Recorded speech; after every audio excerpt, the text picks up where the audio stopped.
It's the nuts and bolts of Monday Night Raw.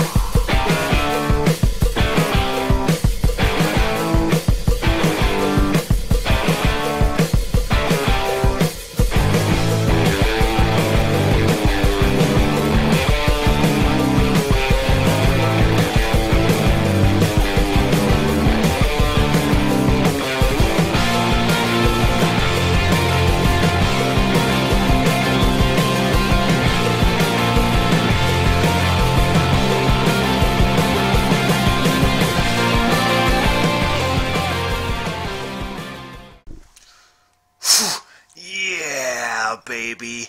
Howdy, howdy, howdy, folks. It's me, Ol T Voeltz, and I'm bringing you the nuts and bolts of Monday Night Raw. And we're talking September 25th, Monday Night Raw, right after, the day after, the tremendous event known as No Mercy. But we're not going to get too much into No Mercy because we're talking Monday Night Raw. It's onward and upward from here. The past is just that. Hey guys, hit me up on the Twitter, information below, but let's get right into the action. The show starts off with Miz TV.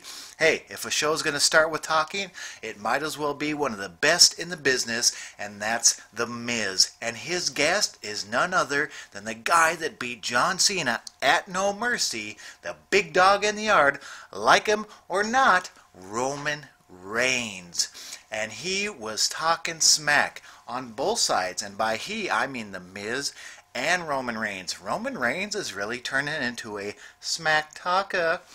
Anyways, hey guys, have you noticed something about the Miz-tourage? Now we're talking Bo Dallas and Curtis Axel, of course. On the Bo Dallas side, he has the jacket, but he has no pants. You know where his pants are? They're on Curtis Axel. Curtis Axel has pants, but he has no shirt. But yet, those two pieces of clothing match. Did they have enough money for one outfit? Isn't The Miz paying them enough? They bought one outfit and split them.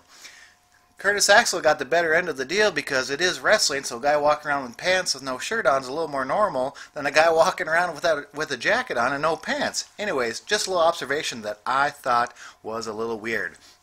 Also a little weird, as far as smack talking and Roman Reigns, have you noticed his go-to is idiots?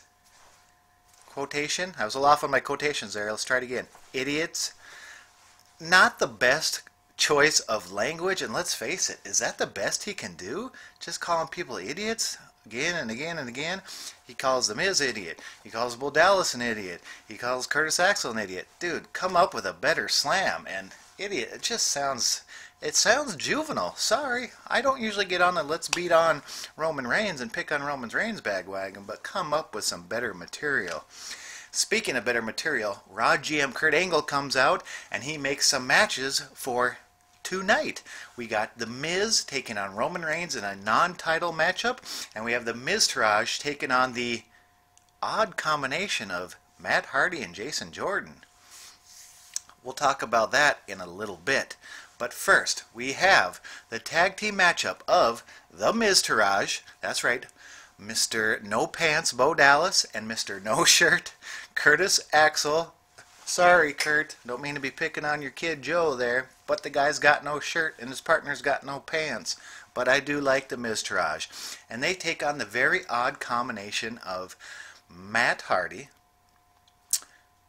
with Broken Jeff in tow, and I say Broken Jeff because Jeff Hardy is injured, and he's teaming with Jason Jordan.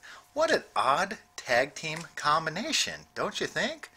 Makes you think that, geez, maybe they did do some planning ahead of time, and it was supposed to be the Hardys taking on the Miz-tourage. So then they throw in Jason Jordan, which does make sense because he has been embedded in this feud with the Miz. Of course, he lost to the Miz last night on No Mercy, but Kurt Angle seems to be giving Jason Jordan chance after chance after chance. I think that's obviously going somewhere. Hopefully sooner rather than later. Actually, I take that back. They can draw it out for a while. It's nice to see slow developing storylines. Anyways, Matt Hardy gets the win. Why did Matt Hardy win this? I get that he has more experience and all that stuff. He's a veteran. But did he really need to pick up a win in this odd tag team combination versus the Miz Taraj? I think the Miz Taraj should have got a win here. They're an actual tag team. They're an actual unit. What did it do for Matt Hardy's career to pick up a win here as he teamed with Jason Jordan? I don't understand that. I'd rather see Miz Taraj pick up the win. What do you guys think? Tell me in the comments section below here on One Wrestling's YouTube page, or hit me up on the Twitter right below the screen here at Travis Voeltz. Anyways, back to something that I do like, and that's a guy playing the guitar. That's right, Elias, as we walk with Elias down his musical stylings as he rips on the local crowd right before he rips on Apollo Crews. Of course, Apollo Crews came out with Titus. Elias picked up the win, but not before he attacked Titus Worldwide's CEO, or COO, is it? Titus O'Neil. And Titus O'Neil did not like this as he lit up Elias, causing Elias to get out of the ring. So, I have a feeling at some point we're going to see a matchup between Elias and Titus. Whew. What does Titus need, guys? Let's face it. I love the role he's in, but that is a big dude to be in the managerial role. Apollo Crews, very athletic, but Titus O'Neil, hoorah, hoorah, hoorah. That is a big dude. I would love for them to figure out something where he can connect with the crowd when he's an active competitor. Time is running out. This guy is no spring chicken. Speaking of chicken, up next we had Kurt Hawkins, the man who is on a tremendous losing streak, but is getting television time. And thank goodness he switched to a darker outfit instead of that Sparky Plug-esque orange outfit in the Taz colors. It's brutal. Anyways, unfortunately for him, he takes on a very angry Braun Strowman. Strowman is very pissed, PO'd, after losing to Brock Lesnar in the main event at No Mercy.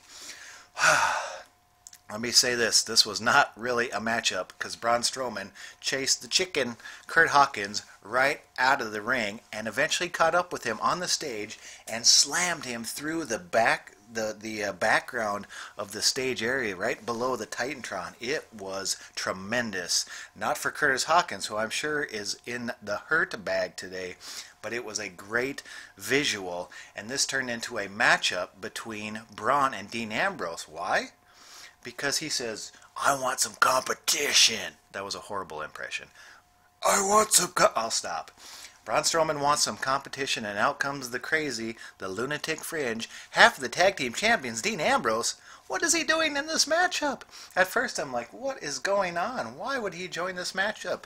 But it was actually a pretty good little match, if you know what I mean. Dean Ambrose is crazy. Why not take on the big Braun Strowman? And Braun walks out with the win, as he should. Good for him to rebound after that devastating loss to Brock Lesnar, because I still want to see some steam on Braun Strowman. Do you think this was the right move? Braun Strowman picking up a win after No Mercy and beating half of the tag team champions? Comment section below, please. I gotta hear your guys' feedback. Let me know. Speaking of feedback, that was the end of the first hour, and guys, 3 matches only in the first hour. That's a pretty good change for Monday Night Raw.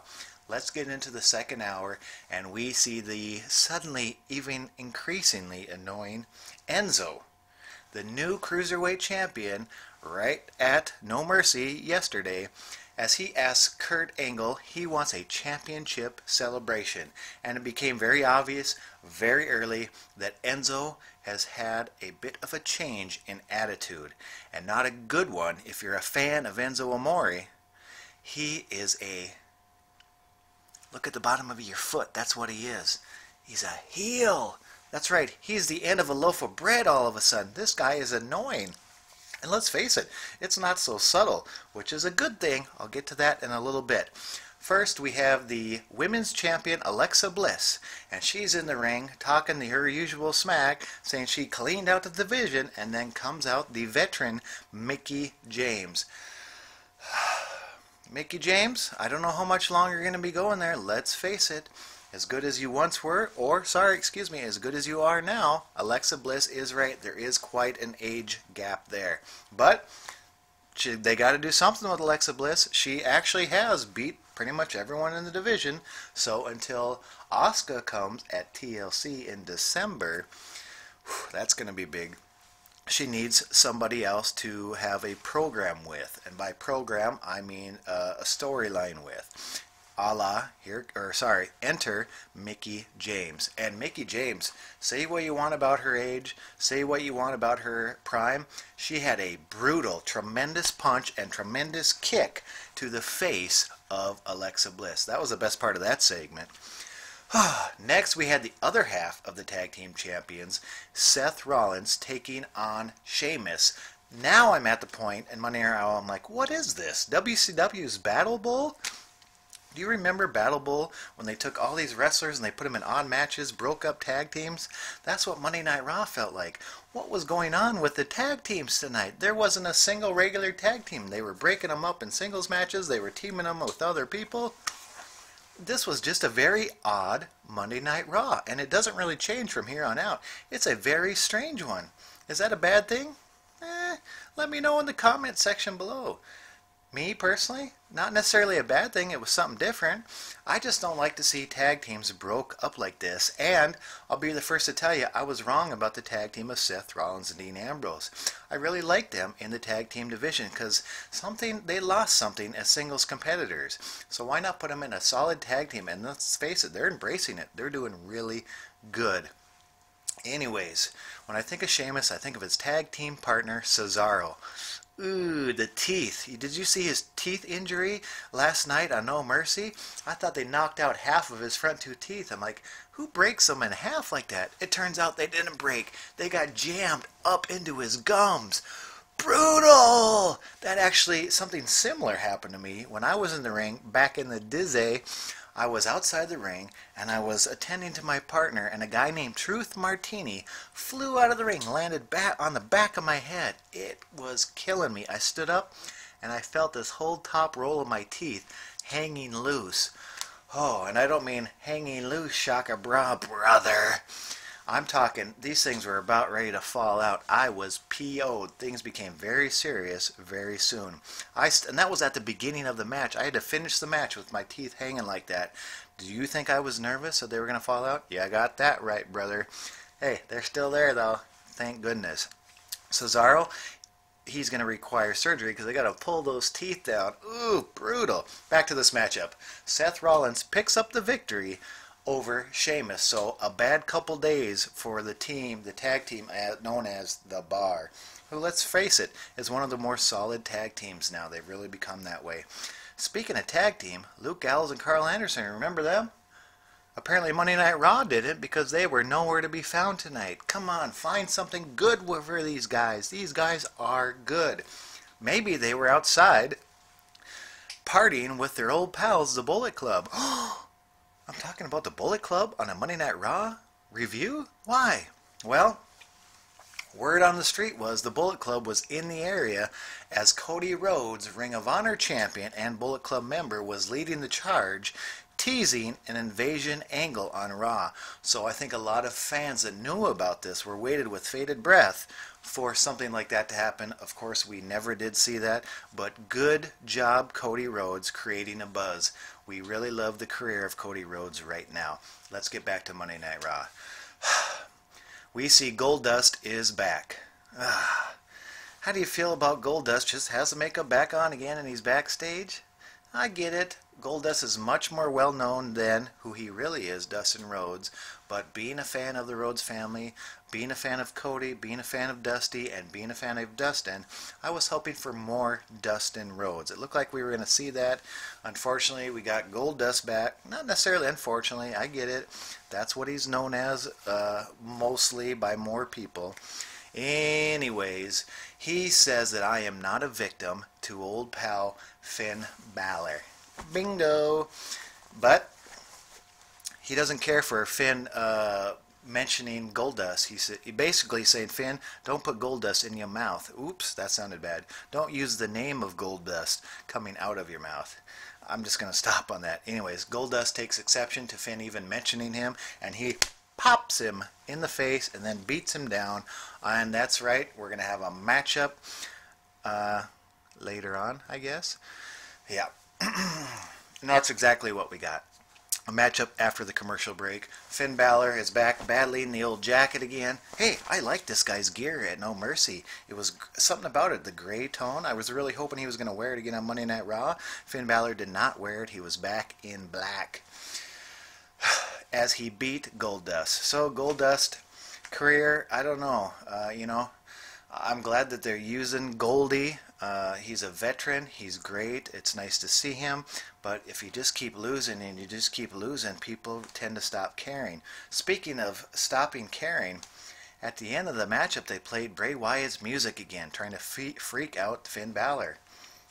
How long is this situation between Finn Balor and Bray Wyatt going to go? Finn Balor just beat him last night at No Mercy. This has been going on since before SummerSlam. Again? Let's move on. Do something different with these guys. Hey, if you're not going to do something significant with Finn Balor, I'm going to get some heat for this one. Put him on 205. That place needs more characters. 205 Live, hey, no one is doubting the athleticism on that show, but it needs more characters. And speaking of characters, that's exactly what happened with Enzo, who got the Cruiserweight Championship. Everyone's like, Enzo's being punished, Enzo's being punished. Let's face it, 205 Live needs some characters, some personality, and Enzo is overflowing with personality. He is good, like him or not, for the 205 Live division. But yes, he is annoying, and his new attitude is turned up. It's him turned up. The WWE, they're smart. They actually do know what they're doing, believe it or not. And they're playing off all this press about Enzo being so hated backstage because he's so annoying. He just never stops. And now we're starting to see that Enzo on the screen. And that's what we saw next as we're already into that second hour as he's backstage annoying Kurt Angle. Speaking of annoying, we also saw Bayley and Sasha annoying us. Why do I say that? Because they had this back and forth backstage segment, and come on. Let's leave some people in the ring where they're really good. Sasha and Bayley are really good in the ring. As far as this backstage segments go, I